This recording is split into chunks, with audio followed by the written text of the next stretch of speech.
So I am super excited about today's episode because I get to have a fun chat / interview with my good friend and co-host. Oh, I was Your like, co-host. and what? And co-host and awesome person, Sarah Crowsdill. How are you? I'm Are you good. good? What? Are you good? Yes. So we actually have been recording for a little bit now. Yeah. You just finished interviewing me. And I'm a little intimidated, I'm not going to lie, because you had like a list of questions. You were so prepared. I, on the other hand, like to just feel my way through these things Okay, and let's just kind of wing it. feel- So, I want to know, number one, here's my first question. Okay. And this it has everything to do with why we're doing the podcast, and it has nothing to do with Me. No. maybe nothing to do with you. I don't know. Why are you doing this, actually? The interview or the podcast? All the above. Because I am a 2 Uh-huh. and I say yes to everything. Uh-huh. No. That's what I was going to say, actually. Yeah. That was my answer for you. You know, I liked your vision when we talked to you and your wife about kind of why you want to do the podcast, and I know it has kind of morphed along, but I'm always game for things. I think in general, I just like to try new things anyway. So hate the sound of my voice, so I will never listen to these. Right. No, like literally. I know. Well, I sent you, so full disclosure, we've done a couple episodes prior to today. We've interviewed a few people, and we're going to release one of these days at some point. No, you'll hear these episodes very soon if you haven't already. But I was going to I think I even did send you like the first one we did. And you're like, yeah, I'm not going to listen to that. Yeah. Why don't you like your voice? I feel like it sounds like I have a bubble in my throat. Oh. And that is actually a pet peeve of mine. Okay. I feel like a bubble in your throat. Interesting. My voice doesn't match what you see. Okay. I have a deeper voice too. Interesting. I have an alto, almost a tenor. No. I wouldn't have. I don't think you sound like you think you sound, maybe. I have Maybe in your heard head. myself on recordings. I like the voice in my head, the voices. But not the voices. I like the voices in my head. But not when I hear playback of myself. Interesting. Yeah. I didn't know this. I feel like my voice doesn't sound as clear as I like other people's voices to sound. Okay. And Janice, remember, Yep. we interviewed her coming up, and she has a very clear speaking voice, and I love that. Mm-hmm. I feel like mine sounds like I have a marshmallow in my voice when I'm talking. I went with marshmallow. You can feel that way. I don't feel that's accurate, but I respect My feelings. your feelings, and I will no longer send you preview episodes. You don't have to listen. You just get to experience it. Fully as you go. trust you and your editing. I don't. Maybe that. Okay, that's fine. Yep. You can trust me. I trust. Okay, I the process. appreciate Yep. the trust. Well, and I just have to say thank you for doing it, because it meant a lot to me that you said yes, and I didn't want you to feel this obligation of, well, Daniel's my friend, and so I have to say yes. Right. I wanted you to know that, hey, I don't want to do this, or like, hey, I'm really excited about it. No, and it's been really fun.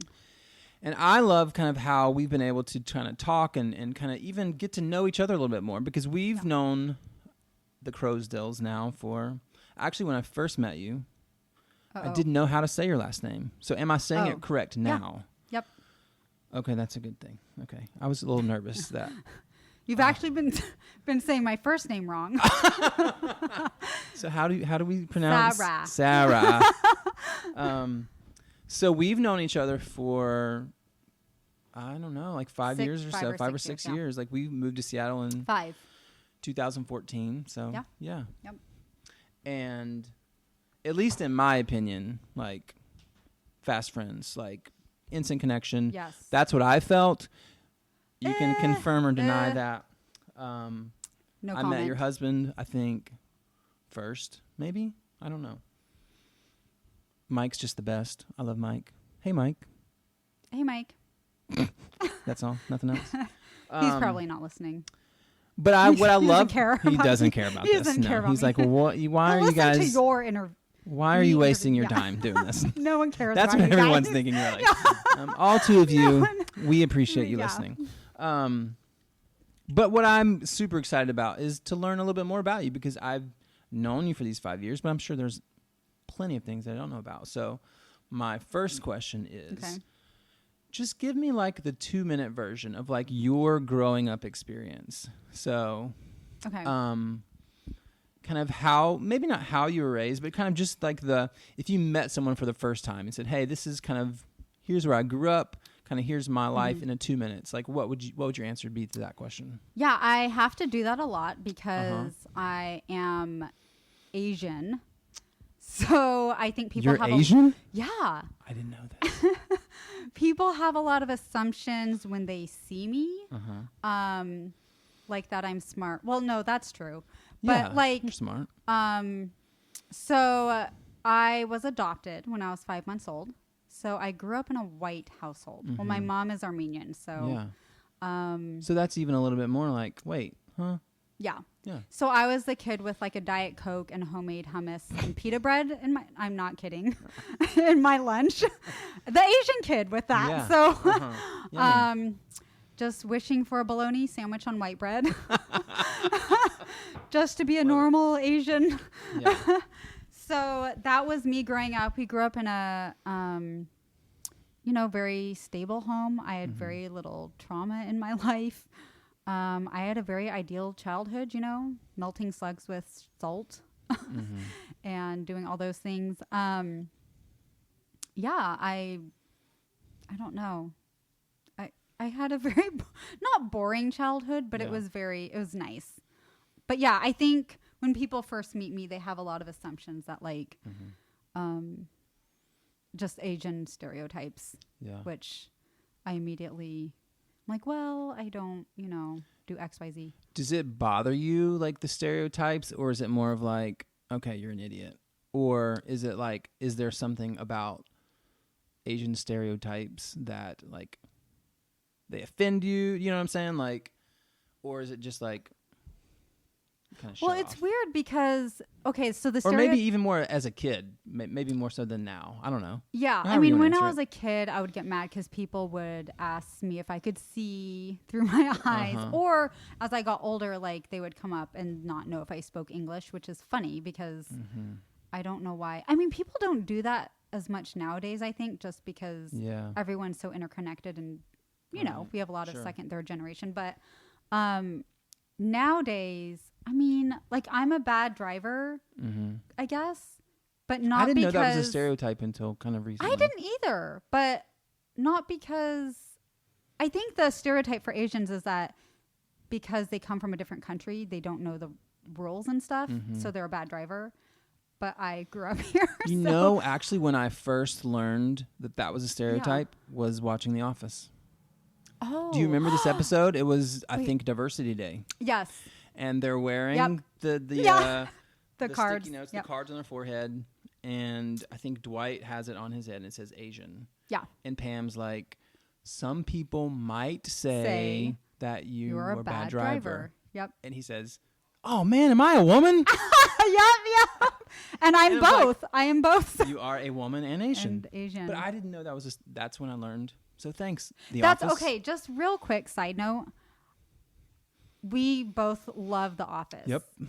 I'm not sure who loves it more. And we also have very similar humor. Yep. Yours is just a bit more, it's a bit more polite. Reserved. Yeah. Sure.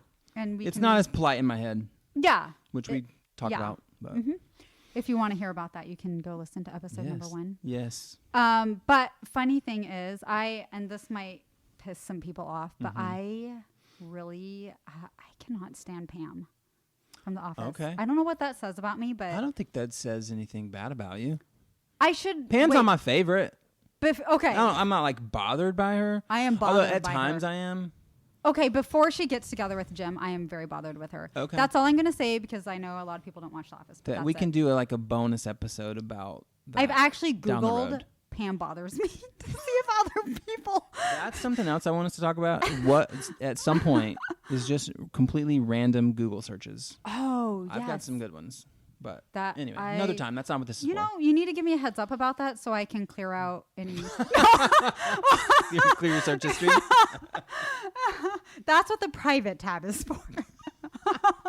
I thought... Well, never mind. No, okay. Wait, no. I thought I use the private tab. Yes. I use it. I thought initially that it kind of helped filter out some of the ads, but it actually doesn't help. Oh. You know, so because it's like it doesn't... Really? That's why. Yes, okay. And I don't think it works, so I stopped using it.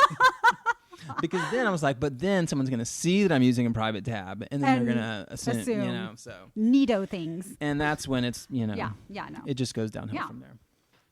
So interesting about the stereotypes. That's fascinating. So where were you born, and kind of how? I'm curious. I haven't heard this. Like, were you adopted out of an agency? Like, how did your parents kind of get connected in that? And I haven't heard that story before. And your sister too. So we have different adoption stories. I was adopted at 5 months old from an orphanage, and I don't know how they got connected. I mean, I think they thought Asian babies were cute. Can I say that? Sure. I was very cute. Well, yeah. I was very chubby. Okay. Like I've never seen any baby photos. I don't have any, Daniel. Because I was adopted. Actually, yeah, I don't. Sure, and I'm saying even from 5 months on. Yeah, from 5 months on, I do. So I was adopted from South Korea, which I surprisingly get a lot of people asking me seriously if I was adopted, if I'm from North Korea. The questions you must hear. Yeah. Which says a lot more about them as a person. Yeah, typically does. And I then have stereotypes and assumptions about them. Did you finish high school? Are you? How long have you been in prison? That's funny. But yeah, so yeah, I was adopted 5 months old from an orphanage. Yeah. So and I'm curious about this. So, and this isn't about me again, but my brother and his wife just adopted a girl from China last year. And I'm curious, as I watched them from afar raise their daughter, I'm curious, like, how are there things that you would even advise them as parents, or maybe someone who's listening who they've adopted or even they're considering adopting? Is there advice that you'd give someone as far as like these are things that you should avoid or these are things that you should do? Like, because I'm definitely curious, and this is kind of a part 2 question, but like how does adoption like play into like your just not your everyday life, but how has that affected you as an adult? Because I've heard like some people it hasn't really affected them, and then other people it's like they feel trauma or they feel like this disconnection from their birth parents. Yeah, you kind of understand what I'm asking, I think. I think the best policy is to to not tell. Oh, okay. Honesty is always not tell your child. No, I don't know. I mean, it's funny because my parents, I think they did a really great job just being open and being willing to talk if needed, but also not making everything about the adoption and you're adopted. You must have trauma, you know. Right. I mean, there obviously is stuff to work through, but at the same time, I think everyone has a different experience. But yeah, I don't know. My parents, I think they did a really good job of being not too overbearing with tons of adoption talk, but also not talking about it. Sure. And what's interesting now is that in our generation and time, we have so much more information on trauma and even just attachment and how that plays out in a person's life. So I think people are more aware of that now than they were in the 80s. I think the one thing that I actually had more struggle with in the adoption part is just like growing up in a white environment. But it's not a huge deal. I don't know. Yeah. I'm fine. I'm not like traumatized by it or anything. Right. It's just is what it is. It actually made me more of a unique snowflake. No. I started to ask. I was going to say snowflower. I'm a snowflower. I like that. Yeah. I'm gonna. Yeah. Now you're a snowflower. Snowflower. Hello, snowflower. That's really cool. Yeah. Kind of tagging off of that. So something I learned about you recently that I didn't know, as you were talking about like trauma and certain things, but I didn't know like what you went to school for. So why don't you share with everyone like your degree and kind of all that stuff? Because I just learned this like a month or two ago. Oh, yeah, that is a super interesting question. Yes. I actually started out, so I went to college for a 3-2 engineering program with Occidental and Columbia, which is kind of funny because I am not an engineer. Who knew? Yeah, who knew? And I quickly figured that out when I was in study groups with guys who were doing all the legwork. Yeah, we're engineers. Wait Imagine a minute. that. My brain doesn't work like that. Exactly. And they were very patient with me, but I, backed out of that real quick. So I majored in sociology because I like to study people. So cool. Yeah. It is very cool. Doesn't get you a job. That, so you there's know, that. I have a master's degree and I don't have a job. So Yeah. we're same. That's actually, you have a job, so you're doing better than me. Well, yeah. I mean, yeah. So that's, it is. Yeah. I think the people thing though is what interested me, and yeah. Fascinating. Yeah. So, did that surprise you? Were you surprised that I had a degree? No. no, I wasn't. I don't know if I had an assumption of like what you would have had a degree in. I don't know. It's not something I really thought about. But when you said that, I was like, oh, that's cool. It's not surprising. Like that makes sense with like knowing you. Right. But I didn't know that. Yeah. So I was like, oh, that's really cool. And it's funny, like as I've been talking with people, it's like you have friends, especially for people like us who we became friends later in life, we'll say. In our mid-20s. No. Yeah. It's like you become friends and you know a lot about them, but there's a lot that you don't know. Yeah. Especially for like me, I grew up in Charlotte. I lived there my whole life. I went to school, the same small Christian school from kindergarten all the way through high school. So it's like those people, I know so much about their lives, like all the way through 12th grade. And so then to meet someone like you who like, oh wow, like she's adopted, that's really cool. Right. Like I'm curious to know more about that. Right. And I think that's what's really fascinating about these conversations. So then to like just a few weeks ago, like, oh wow, like I didn't know that's what you went to school for. I did not know you were college educated. That explains some stuff. Shocking. Yeah, but it's really cool. So what are ways that you, even if it's not in a degree or like in a career capacity, like how do you use like what you learned in school in your everyday life? I don't. Yeah. No, actually, with homeschool, you have to have a degree in the state of Washington. So that is nice that I don't have to do extra classes. Yep. I think, if you heard that was our baby, not our baby.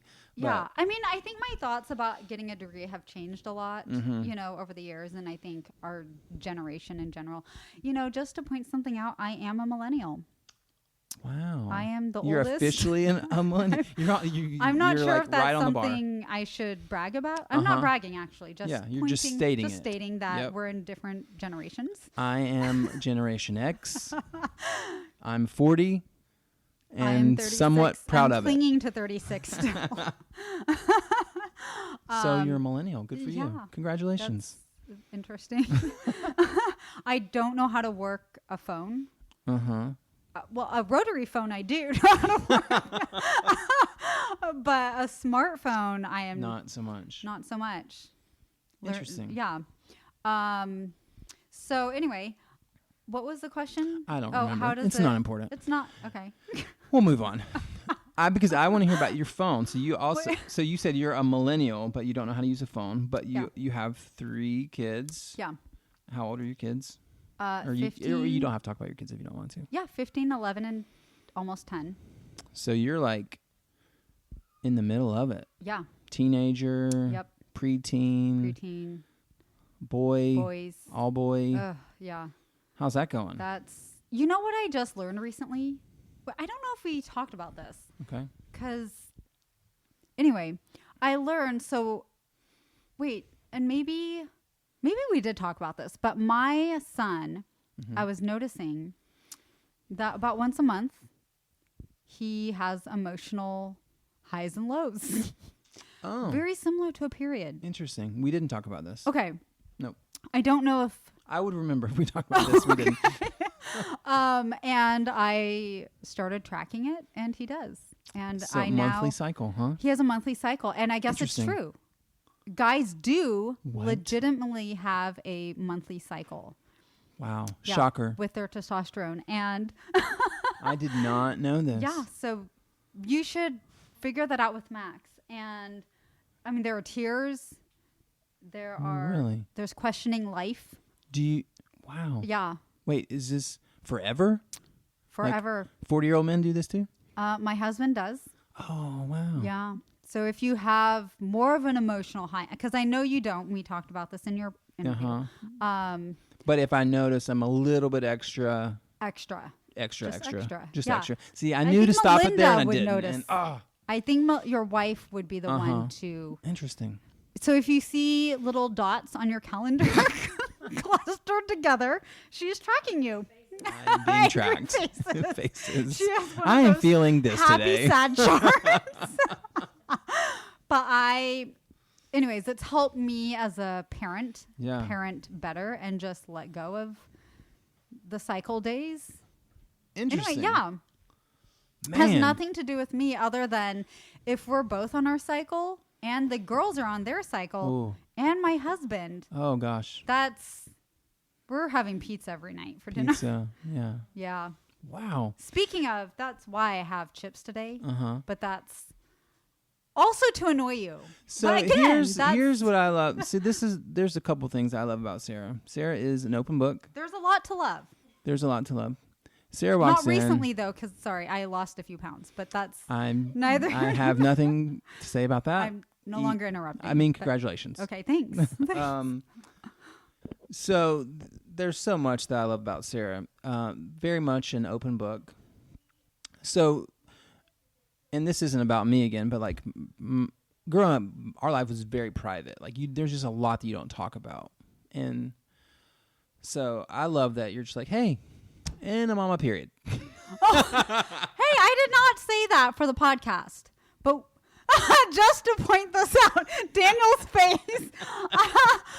You were just saying, like, what did you say? Cycle. Oh, yeah, that's true. I mean, they could assume I was a cyclist. That's true. There are a lot of things to assume from that.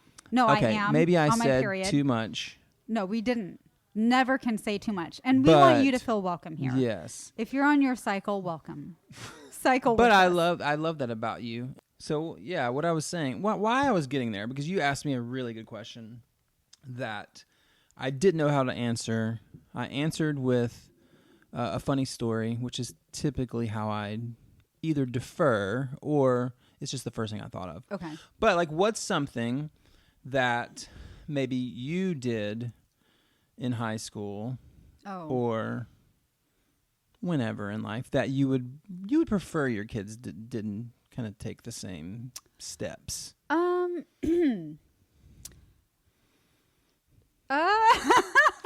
asked the question first. Yeah. That's a hard question. There might be some pictures of me out. Okay. In the orb? In the orb. Not on the internet. Not on the internet. That's good. Unless someone took a picture of the picture. Okay. That's good. Yeah. Okay. Because nowadays, oh man. If it could have been worse then. That's a good thing. It could have been so good much for you worse. from there. Which is why you wouldn't want your kids to do that. Yeah. Yeah.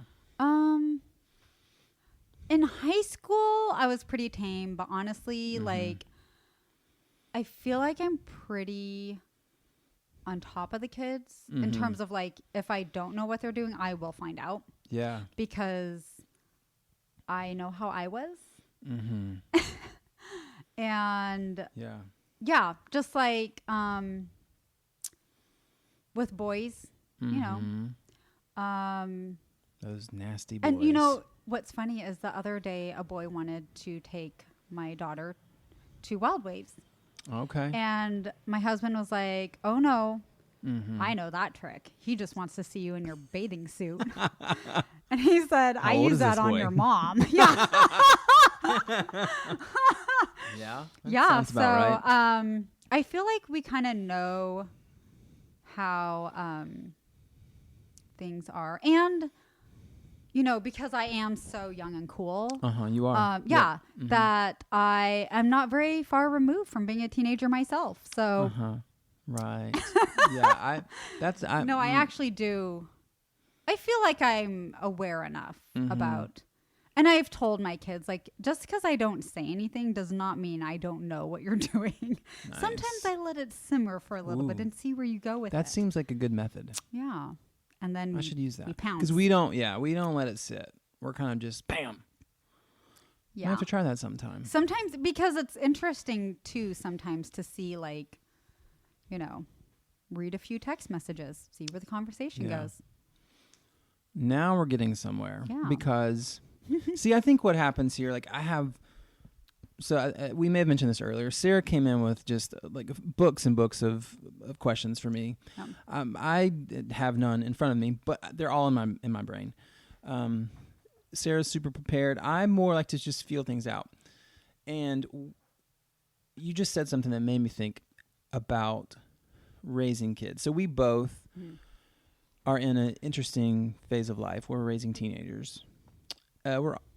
We are also, my wife and I, are raising a baby. We hit the reset button. And that's terrifying in itself, of raising a teenager and a baby at the same time. At least it's not the teenager's baby. That's a whole different ballgame. That's true. Yeah. At the same time, plenty of people have thought that the baby was our daughter's baby. Which is fun. Which was That's fun. Awesome. Yeah. So that means you would be the grandparent? Yes. Let's point that out. The very handsome grandfather. Did they say that? That's probably, you thought it was in their head. That's what I was thinking, yeah. But yeah, like, what do you think about, because you said a couple different things. You said something about pictures, like in your past or whatever. And then smartphones and the internet. Like, raising teenagers with phones scares me to death. Yeah. How do you, as a mom, like you said, knowing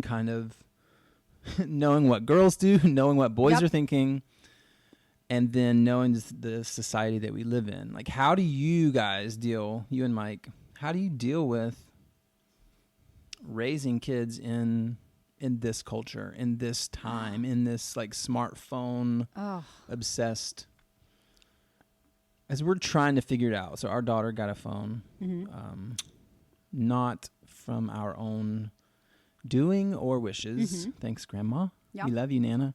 And we're totally fine with it now. Yep. But it's like, how do you navigate through that? What are some things that you've learned? Yeah, a lot of trial and error. She didn't get a phone until she was 12, and it wasn't even a smartphone then. Yeah. She is often without her phone.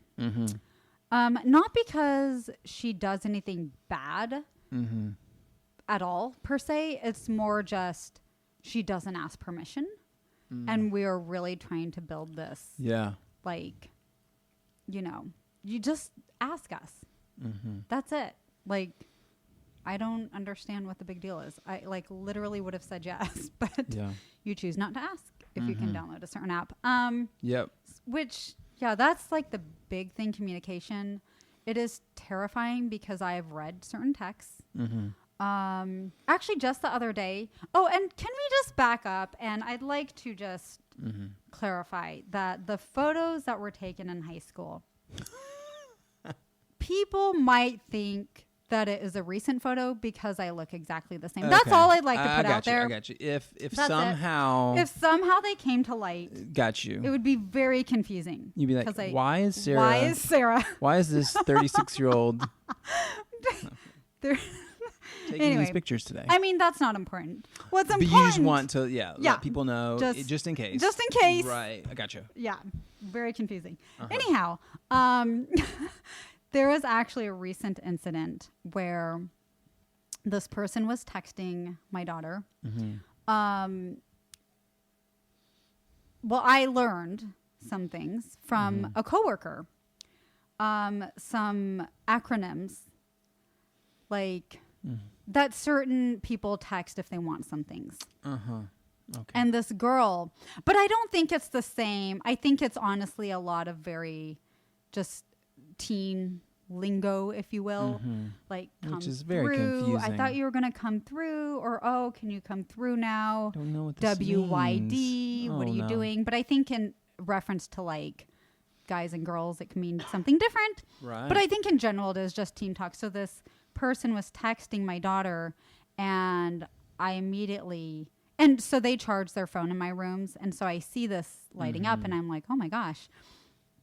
I thought it was, the name was an ambiguous name, which I'm thinking, why is, and it's talking like a guy, like a dude. Right.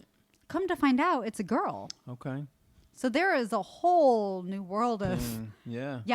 And I mean, my daughter wasn't responding. I mean, she didn't, I don't think she even realized, but, yeah, also with the Instagram thing and Snapchat, it's kind of like our rule is you have to know at least like 3 people in common and know them in real life. Yeah. I think that was kind of where things got hairy. There was a downloading of Snapchat incident.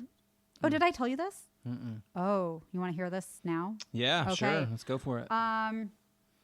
And she came and told us because we her profile was on public, first of all, which I'm not. That's yeah. Don't do that.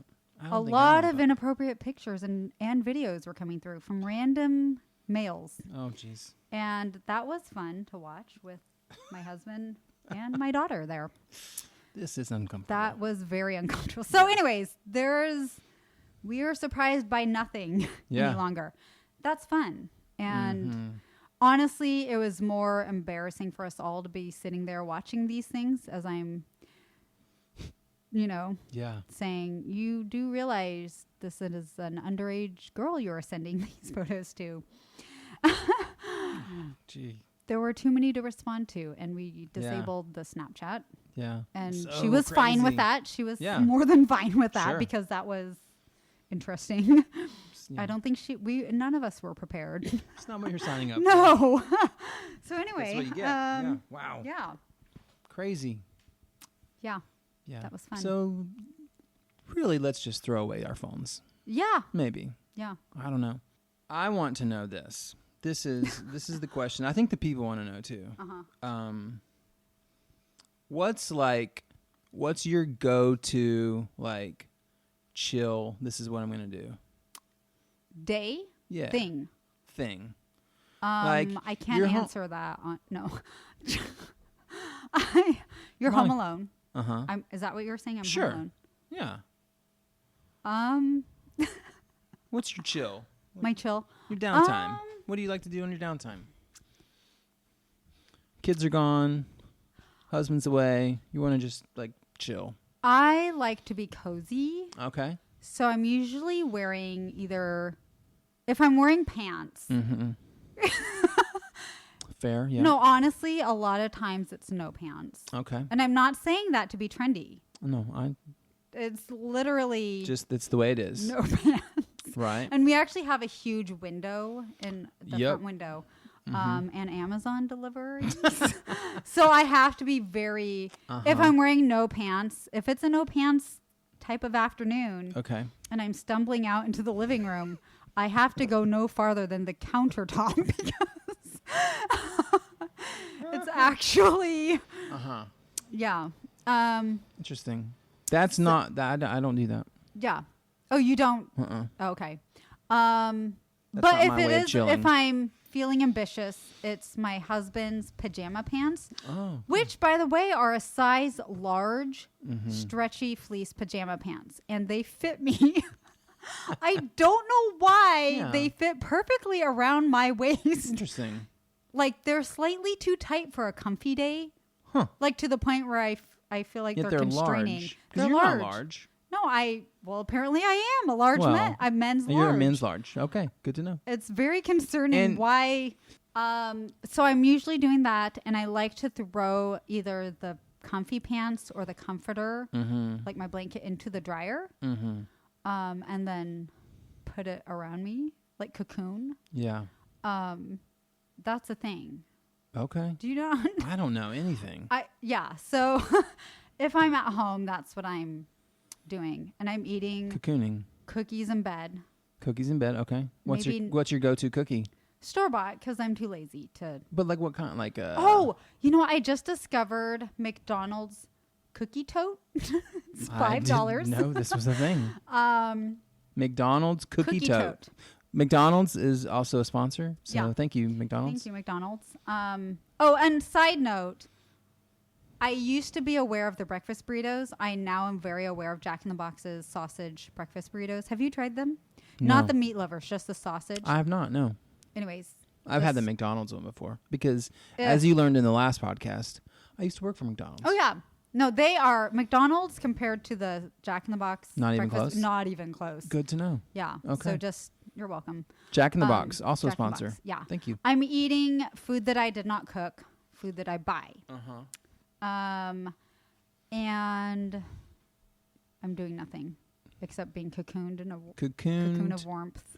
In either pants or no pants. If there's a cocoon happening, there is no pants.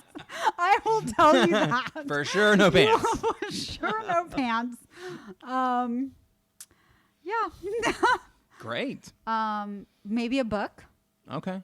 Maybe my phone and some music. What's a phone app that you cannot live without? Now, my music, today. Pandora. Okay, so you're Pandora? Yeah. I do like Venmo too, actually. That's not very exciting. But it's very exciting. It's very exciting when you're on the receiving end. Yeah. Let me see. I don't actually have games or anything. Okay. I mean, I like Instagram, I guess, but it's like a love-hate. Yeah, same. I don't know. The weather app? Let's take that out. That makes me sound very boring. I like the weather app. I like the weather app. Google? Is Google an app? No, that's scratch that. Oof. Yeah. No, we just are sounding old. You're aging yourself. So many more questions I could think of. But you can't. but I can't. But I didn't. No, I want to know. This is more for me than anybody else, but I think it's good to hear. Like, what would you say? What would you say that success looks like in a marriage? The reason I asked that question is because we were talking, Melinda and I were talking before you came over here, about someone who is potentially thinking about kind of going into marriage. Yeah. And she was like, what advice would you give them? And I started thinking, I didn't know what advice to give. I was like, I don't know if I would give advice. Maybe I'm not the person to be giving advice. I mean, I think that Melinda and I have a great relationship. We laugh a lot. We have a lot of fun. We work well together. Open communication. But what do you think like a healthy, like thriving marriage looks like? And what are things that you guys do to kind of create that? I'm not sure. Okay, so when you asked me about the adoption thing, it was interesting because I'm like, I don't know what I would say to someone. But I think the same is true for marriage in the sense that I think as I've looked around at other relationships, there are certain personalities that are a little bit more intense in some ways. And the advice that I might say to them is different. Yeah. Because I feel like even though I can be excitable, I mean, unless it's something pretty big, and I don't know if you would agree with me on this, but because you've seen our marriage, ups and downs, but unless it's like a major thing, like a fence, I feel like in general, I'm like, like, I don't know. And Mike is kind of the same way. Like, I guess maybe my advice is to not harp on every little thing. Yeah. Which I feel like a lot of people do in the beginning of their marriage, just because you're learning to live with someone. Yeah. And make decisions with them. And once you kind of work those kinks out, then it's like, well, what is there to be upset about unless someone does a pretty big offense, like, you know, drain your bank account in one day, or I mean, I don't know, like, sure. But ideally, once you work the kinks out, it's, you know, maintaining, depositing, filling their tank. Yeah. And yeah. No, I think that's really good advice. I think why I was curious, like, what you would say about that is because I think it's easy to kind of look at ourselves and think things are a certain way. Oh, yeah. You know? But then when you talk to other people, because it's, I think part of it is too, like I mentioned, like comparison, like, okay, how are we doing as compared to these people? And that's not a good way to live, but it's like, what's the benchmark? What is like the, you know, like, and I think of it like in a sports analogy, like in baseball, like batting 300, a 300 batting average is really good. Okay. So is our merit, like, that's the baseline. So I feel like we're a 350, but maybe we're not. I don't know, you know? And so I think like giving people advice sometimes it's like, well, this is based on what I know about our relationship, and how I think what you said was everybody's different. So how do you kind of cater things to different personalities? And that's why I love even what we were talking about before, like the enneagram, like understanding how people are wired, understanding how people communicate and those things. So what are some things that, where do you think that your marriage is healthier now than when you first met? Whether it's like, you know each other better, like communication, you've learned how to communicate, you know, that kind of thing. I think, well, that's a lot of marriage questions for some reason. But. Yeah. Is there a reason for that? No. I think so much of like who we are is relational. Yeah. Or it's like, relational. Yeah. You're very relational. Yeah. So I'm very curious about those things. Yeah. I think, well, like, okay, we were talking about like our ideal days, and it's very different for two people, right? Yeah. Much less, like one's ideal day may be to go plane jump. What's that called? Skydiving. Yeah. Sky or jumping. Plane jumping. Sky jumping, plane jumping. I don't know. Yeah. You know, and that's how they feel loved. Like, come do this adventure with me. Yeah. So I think, you know, figuring that out about the person, and then, wait, what was the question? How is it different? How's it changed? Like where, like you guys have been together for a while. How long you guys been together now? 13 years this December. Yeah. Well, okay. So when we got married, I was a single mom. So I had a 2.5-year-old, and he adopted her. So we have always had a kid. Yeah. And we never had, even when we were dating. And I made sure that she was involved, so it wasn't like we were dating without a kid, and then all of a sudden, hey, by the way, hey, boom, here she is, you know. Yeah. So I think in that sense now, it's nice because, as you know, she's in driver's ed, and we're counting down the days till I will pay for that insurance and buy her a cheap car to get her to help with stuff. Like, I don't care. Because now, even just, you know, as you know, having a kid who's old enough to babysit, it's so nice to just pick up and go out for dinner. Or it was nice. It was. It really, really was nice so sorry. for that 6-month window. 6 months. And see, but I think, never mind. That's this is not probably about you, why Daniel. we had. That's right. It's not about me. Let's not make this about me. That's another problem I have. I make it all about me all the time. Yeah, but that honestly is a big difference. I know that sounds very superficial, but sure. Honestly, it feels like we're going backwards, or we're kind of get to start over. That's cool though. Yeah, and it's, although now we have the argument about where we like to eat, and yeah. Yeah, you're really. But yeah, you guys are really. We're really. I was gonna say growing up, but it's kind of the opposite. We're kind of the opposite. We're going backwards in our maturity. Yeah, we get excited over the. Yeah. Yeah. So yeah, we leave the kids to fend for themselves. Find whatever you want to eat in the fridge. We don't care what you eat. We don't care if it's leftover Halloween candy all night. Just don't call us. Leave me alone. You know how to call 911. That's why we pay for CPR. 911 first. 911 CPR first. second. Yeah. Then call us after about 20 minutes. Yeah, after 20 minutes. If everything's you're not okay. losing a limb, that's where the knife is. Tourniquet, use a belt. Yeah. You're smart kids. You're smart kids. That's why we invested early on. That's right. Yeah. It's so funny. All right. I think I have one more question for you. This is going to be a good one.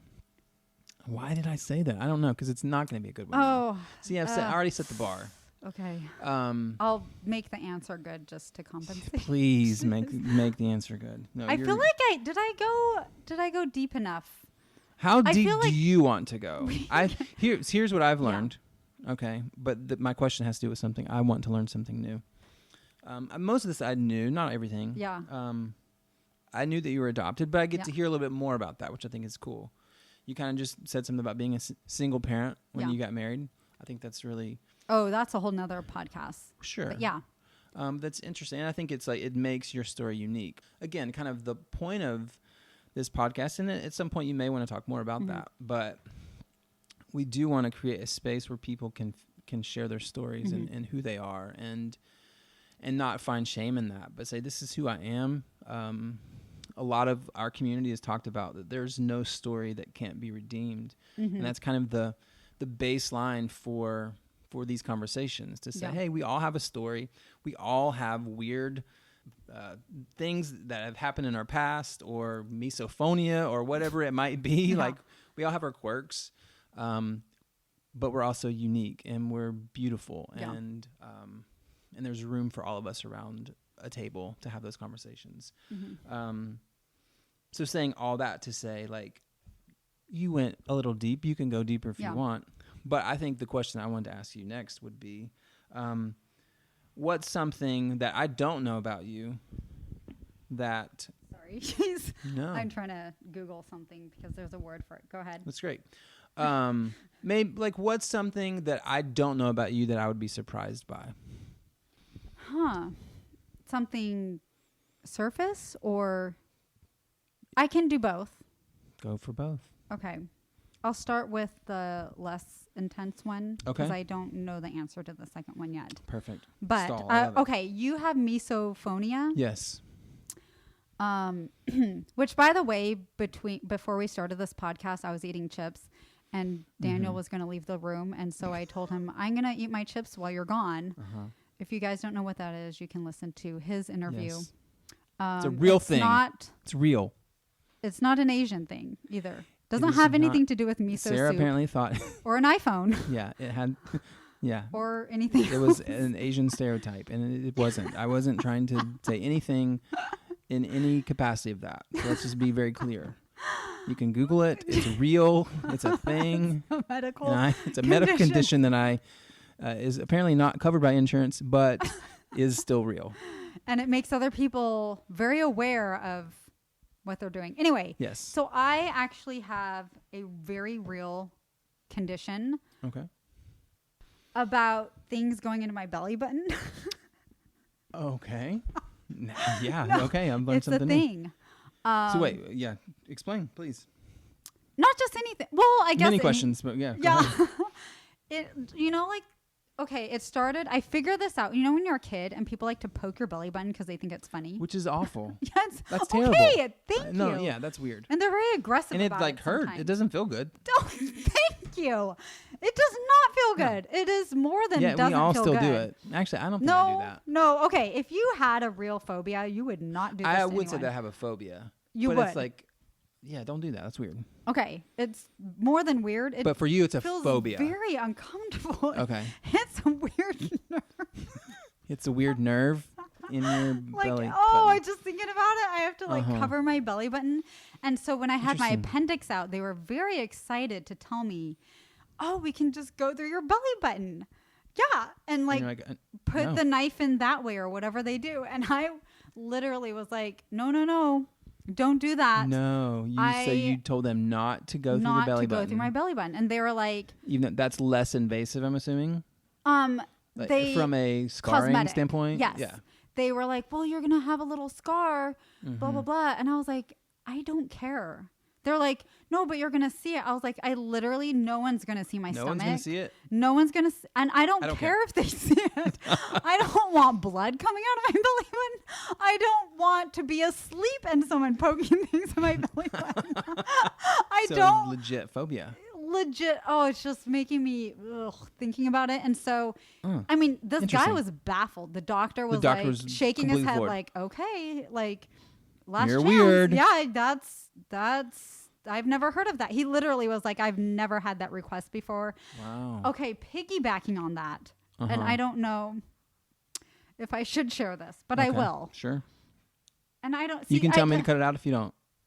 I mean, I don't care about sharing it. Then you shouldn't care. Your audience might care. I don't care. But no one's listening. Oh, no one's listening. So I found a small lump in my breast. Okay. Which is fine. It's You're good. I don't even know what it is. It's benign. I'm assuming you got it checked out. I got it checked out. I'm going to have to have it removed. Everybody do that. Yeah. I mean, there's like a 1% chance it's something. But anyway, I'm not worried about it. It feels a little odd. But he wanted to go through my nipple to cut it out. Boy. Do you have the same phobia? I don't. He's like, well, there's going to be a scar under like near your armpit otherwise. I don't care. Right. Who am I? Yeah. Why do I care? Why do I care? Other than not wanting things going through weird parts of my body. Sure. What is with people? I don't know. Weird. I don't know if that's a thing, but it should be. Not quite like the belly button, but kind of close, similar. like a weird 1B. I don't think that's weird. No, that weird? I don't think that's weird. No. If I had a choice, I mean, again, they were like, okay, I guess. I was like, yeah. Anyway, that's a thing apparently. So that's kind of the surface thing. Maybe something, I don't know. This can come off sounding kind of airheady. Okay. But I promise you, if there are other people out there, it's not. Yeah. And I think this just has to do with being more extroverted. And this surprised me actually. Okay, so the opposite. So I don't overanalyze things and mull things over in my head over and over again. I don't. It could be good. It could be bad. You know. But it surprised me when talking to a friend once, and you know this introvert extrovert little short quizzes you can do or tells you about people. But I talked to an introvert friend before who was like, I was like, oh my gosh, did you know that introverts like analyze conversations long after they happen? And she was like, what, you don't? Yeah. And I was like, no. Like, maybe I should be. Should I? Yeah, should I? Yeah. And I was like, do people go around doing this? Oh my gosh, I don't even know what I've said half the time. But she was like, yeah. And I asked my husband this too, and he does too. And it's an introvert thing I'm now aware of. But for me, I don't. But taking one step further, if someone's usually asking me, what am I thinking? Or if I'm just sitting staring off into space, it's oftentimes nothing. Like, no, I mean, not oftentimes, but the majority of times there's nothing happening.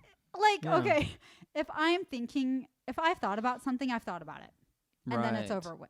Or it's not over with, but like, I mean, obviously there are times where like I'm stressed or, you know, I have something I'm dealing with. Yeah, of course. But 90% of the time, it's blank. Or nothing going on. There's nothing. Or there's just, I'm just smiling because I'm happy. Why am I not thinking about anything? But yeah, I definitely not. On one hand, you can live in the moment more, I think. That's a good way to put it. Yeah. And be a little bit more spontaneous and not over agonize about decisions or like I make decisions very easily. I'm just kind of like, all right, there's the facts, I guess. There's what we know. There's my decision. But yeah, in terms of